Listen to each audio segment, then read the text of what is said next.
Dust, scorching heat, tired, desperate faces is what characterizes this area of Odola in Marsabit, located in northern Kenya.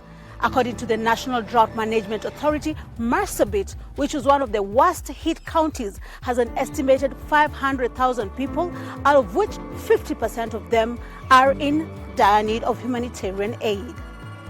Marsabit is one of the 11 arid counties hit by drought in Kenya, after 4 consecutive below-average rainy seasons. Local residents, mostly herders, have to force their livestock to travel long distances to find water.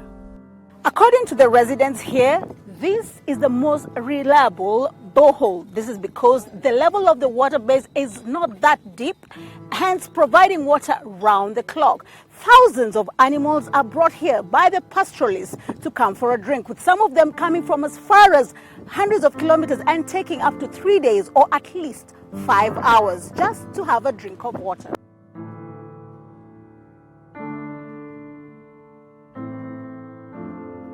We can emaciate it, took a lot of water, it has bloated. Now they are putting a syringe to take out some water from the stomach. This happens during this time of drought. In one of the villages, 85-year-old Nengen told Xinhua that this is the worst drought she has experienced in her life.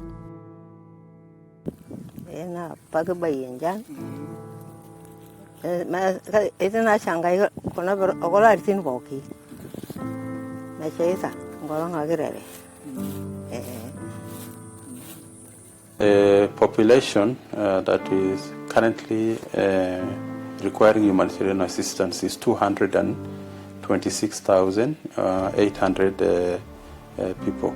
However, we have had 4 consecutive failures of the crop production, particularly in Saku and Moyale.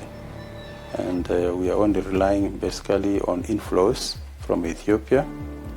And the prices of food commodities have gone through the roof. To mitigate the severe impacts of drought, the Kenyan government has worked on projects on livestock offtake, water tracking, and supplementary diet to families, among others.